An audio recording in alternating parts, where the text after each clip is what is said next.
Isang umaga, gising ka. Hinahanap mo yung pusa mo, nakasama mo na for 10 taon. Tinawag mo, wala. Hinanap mo sa lahat ng sulok ng bahay, wala pa rin. Tapos, biglang may kumatok sa gate nyo, yung kapitbahay nyo. May dala-dala siyang kahon. At nung tingnan mo, nandoon yung pusa mo. Pero hindi na humihinga. At ito yung tanong na hindi mo maalis sa isip mo. Bakit? Bakit siya umalis? Guys, I'm gonna be real with you. This happened to me. Yung pusa ko, si Mingming 12 years old na siya nung nangyari to. Sobrang close namin. Every night, sa tabi ko siya natutulog. Every morning, siya yung unang nakikita ko. Pero isang araw, pagkagising ko, wala siya. Akala ko, nasa labas lang. Pero nung hindi pa rin siya umuwi after 2 days, alam ko na may mali. At nung nakita ko siya sa ilalim ng bahay, ng kapitbahay namin, nandun na siya, nakatulog na. Forever. Sobrang sakit, guys. Pero mas masakit yung tanong, bakit hindi man lang siya nag-goodbye? Bakit kailangan niya pang umalis? At nung nag-research ako, nalaman ko na hindi lang pala si Mingming ang ganito. Maraming cat owners ang naka-experience nito. At may dahilan pala kung bakit ginagawa ito ng mga pusa. Just to make it clear, hindi lahat ng pusa ay may ganitong ugali. Subalit maraming mga pusa ay umaalis kapag nararamdaman na nilang malapit na silang mag-goodbye sa mundong ito. Kung ang iyong pusa ay hindi kabilang sa mga ito, may mga palatandaan na malapit na rin silang pumanaw. Kaya panoorin ang buong video. So sa video na ito, sasagutin natin lahat ng tanong na bakit umaalis ang mga pusa kapag malapit na silang mamatay? May scientific explanation ba dito? Normal ba to? Or something's wrong? At yung pinaka-important, may paraan ba para maiwasan to? Kaya stay till the end ng video kasi may ise-share akong mga signs na dapat mong bantayan. Pag nakita mo yung mga yan, alam mo na kung ano yung susunod na gagawin mo. Let's dive in.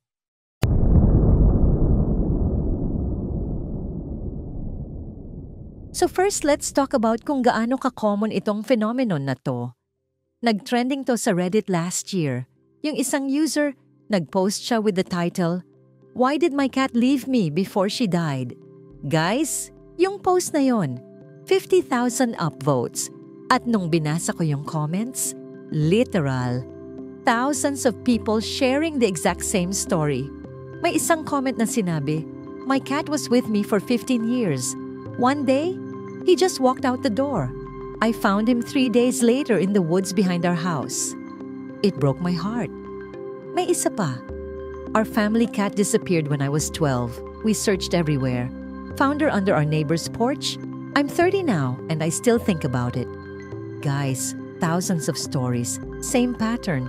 Kaya yung tanong, is this real? O collective imagination lang natin to? Well, let me tell you something. May term pala for this sa animal behavior science. Tawag dito, terminal hiding or thanatosis behavior. Yes, may pangalan talaga siya, which means scientifically documented na to.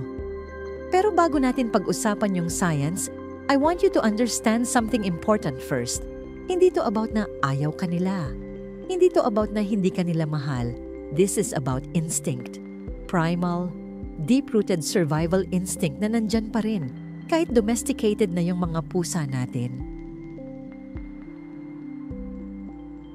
Imagine this with me. Bumalik tayo ng 10,000 taon na ang nakakaraan. Wala pang mga bahay. Wala pang tao na nag-aalaga sa cats. Yung mga pusa, wild animals sila. Predators, hunters. Pero alam mo yung catch? Kahit predator sila, prey din sila. May mga mas malaking hayop na kumakain sa kanila. Hawks, foxes, coyotes, mas malalaking wildcats. So para mabuhay, kailangan nila ng strategy. At ito yung golden rule sa wild, never show weakness.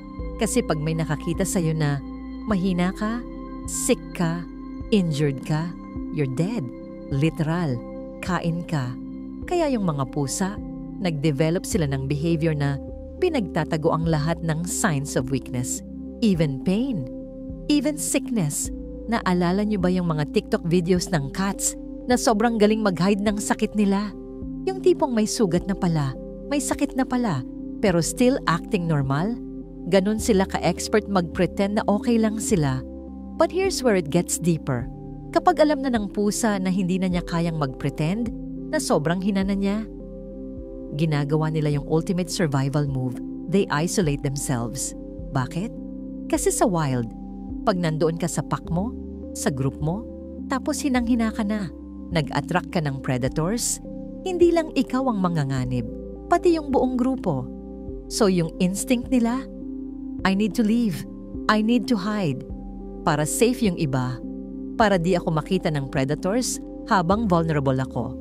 Now fast forward to today, yung pusa mo, sa bahay na siya nakatira, walang predators, safe siya, may pagkain, may vet, may owners na nag-aalaga sa kanya. Pero yung instinct, nandyan pa rin. Kahit alam ng logic part ng brain nila na safe sila. Yung primal part, yung survival instinct na naka-hardwire sa DNA nila for thousands of years. That's telling them hide, leave, protect yourself. Kaya umaalis sila. Okay, so ngayong na-explain na natin yung instinct part, let's go deeper sa science.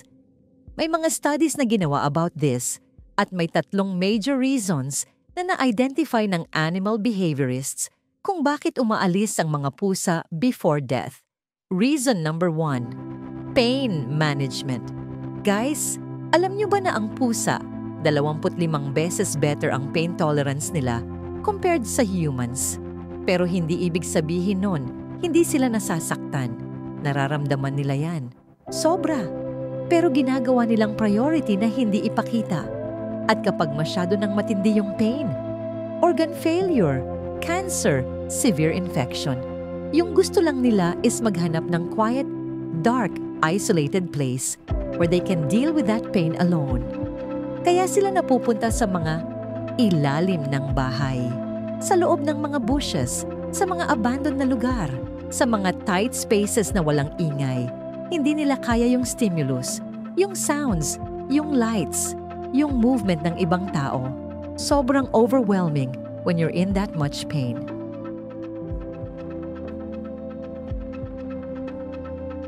Reason number 2, vulnerability anxiety. May term for this sa behavioral psychology, exposure anxiety. When cats feel vulnerable, sick, weak, dying, nag-trigger yung ancient fear na I'm exposed. I'm an easy target. Kahit wala namang threat sa bahay, nararamdaman pa rin nila yung anxiety na yan. It's irrational, pero ganun talaga yung wiring ng utak nila. At yung solution nila, leave, hide, remove yourself from the exposure. Reason number 3, the death process itself. Ito yung medyo heavy part, guys. May mga veterinarians na nag-explain na when cats are actively dying, meaning yung organs nila are shutting down, they experience something called terminal restlessness. It's a state where confused sila, disoriented. May urge silang kumilos, maglakad, kahit wala namang pupuntahan, nawawala yung sense of direction nila.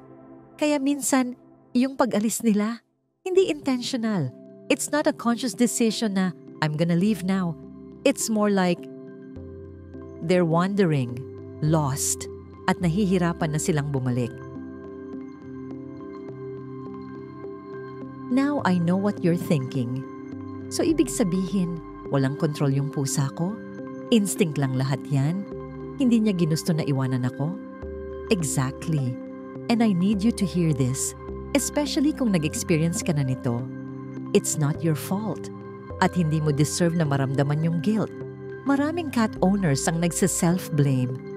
Baka kulang yung alaga ko. Baka di niya naramdaman na mahal ko siya. Baka mali yung ginawa ko. Your cat leaving before death? Walang kinalaman sa pagmamahal mo sa kanya. Walang kinalaman sa quality ng care mo. Walang kinalaman sa bond nyo. It's biology. It's instinct. It's something na kahit gaano pa kayo ka-close, kahit gaano pa ka-perfect yung alaga mo, nangyayari pa rin. Pero alam nyo yung tanong na sigurado kong pumasok sa isip nyo ngayon? Okay, So if it's instinct at hindi ko siya mapipigilan, does that mean I just have to accept na ganun talaga? Na pag dumating yung time, aalis siya at walang goodbye? That's the next question we need to answer. Kasi guys, habang totoo na hindi natin ma-override yung instinct nila, may paraan para ma-minimize yung chance na mangyari to. At yan yung most important part ng video na to. Kaya don't click away yet. Kasi yung next part, this could literally save you from that heartbreak. Alright, so let's talk about prevention. At yung foundation ng prevention, early detection. Kasi remember, yung pag-alis nila, nangyayari yan kapag critical na yung condition nila. Pero before nila umabot sa point na yan, meron ng warning signs. At kung makikita mo yung signs na yan early, pwede mo pang dalhin sa vet, pwede mo pang i-address yung sakit, pwede mo pang bigyan ng comfortable final days sa bahay with you. So ito yung mga signs na dapat mong bantayan. Sign number 1, changes in hiding behavior. Normal na nagtataago yung mga pusa, lalo na pag gusto nila ng alone time. Pero may difference between normal hiding versus terminal hiding. Normal hiding, mga 1 hanggang 2 oras lang. Specific spots na pamilyar mo na. Lumalabas pa rin pag tawag mo or pag may pagkain. Terminal hiding, extended periods, 4 hours, 6 hours, whole day. Mga unusual spots sa mga lugar na di nila ginagamit before. Hindi lumalabas kahit food time, kahit playtime. Pag lumalabas, ang gusto lang ay bumalik ulit sa hiding spot.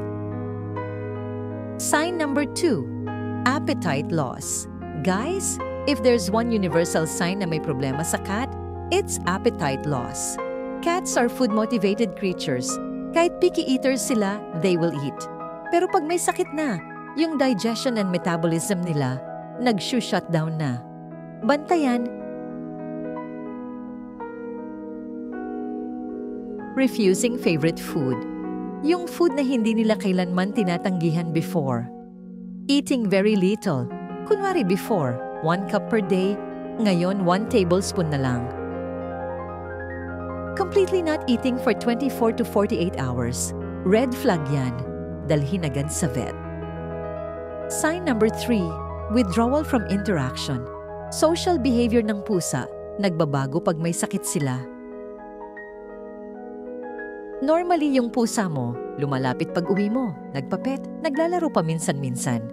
Sumasagot pag tinatawag. Pero pag may problema, umiiwas pag pupuntahan mo. Hindi na nagre-react kahit favorite toy mo pa idangle. Emotionless yung facial expression. Walang purring kahit binibilhan mo na ng treats. Sign number 4, physical changes. Ito yung mga visual signs. Weight loss na sobrang noticeable. Dull, unkempt fur, kasi hindi na nila kayang mag-groom. Sunken eyes, dehydration, pull yung skin sa back of neck. Pag hindi bumalik agad, dehydrated. Labored breathing, mouth breathing, rapid breathing.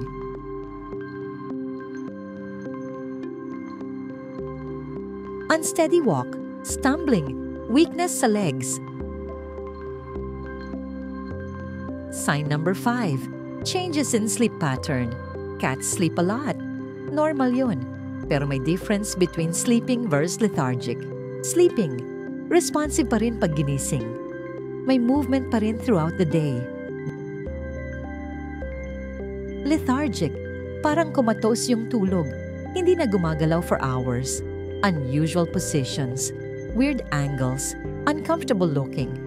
Pupil changes, dilated, walang reaction sa light. Guys, if you see 3 or more of these signs, vet immediately. Hindi bukas, hindi next week, now. Kasi yung window between may sakit to terminal stage, sobrang liit lang. Sometimes 24 to 48 hours lang yan. Okay, so dumating na yung situation. Alam mo nang may sakit yung pusa mo. Alam mo nang malapit na. Ano yung gagawin mo para ma-minimize yung chance na umalis siya? Here are the specific actions. Action number 1, create a safe, comfortable space. Set up a dedicated area sa bahay. Quiet corner, walang traffic, walang ingay, dim lighting, Cats prefer darkness when sick, soft bedding, para comfortable sila, familiar items, blanket nila, favorite toy, something na may scent nyo, easy access to food and water, pero hindi masyadong malapit na nakaka-overwhelm. Yung goal, gawing kasing comfortable yung bahay compared sa hiding spot na mahahanap nila sa labas. Action number 2. Minimize stressors. When cats are dying, hypersensitive sila sa stimuli, lower the noise. No loud TV, no shouting, no music. Reduce foot traffic, less people passing by, no sudden movements, calm, slow, gentle lahat. Keep other pets away. Action number 3, palliative care. Work with your vet for end-of-life care, pain management, pain meds, anti-inflammatory, hydration support, sub-Q fluids if needed, appetite stimulants kung refuse pa rin kumain, comfort medications, sedatives pag sobrang restless. Action number 4, physical barriers. Harsh to pero effective. Keep doors and windows closed. Monitor outdoor access strictly. If may cat door kayo, i-lock temporarily. I know it feels like you're trapping them. Pero remember, yung urge nila to leave. That's not free will. That's distress. That's confusion. That's pain. You're not being cruel. You're protecting them from their own instinct. Action number 5, constant monitoring. Sa final days or weeks, check on them every 1 to 2 hours. Observe breathing, movement, consciousness. Be present. Physically be there. Kasi guys, ito yung totoo. Most cats na umalis sila pag wala yung owners nila. Umaga, pag alis mo for work. Hapon, pag naggrocery ka. Gabi, pag tulog ka na. That's when they escape. So if you know your cat is in their final stage, take a day off. Cancel your plans. Be there. Kasi yan na yung last few days nyo together.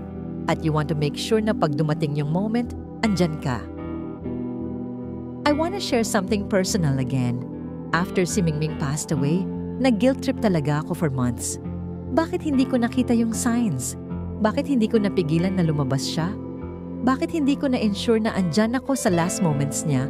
Pero you know what helped me heal? Isang quote from a veterinarian na nabasa ko online.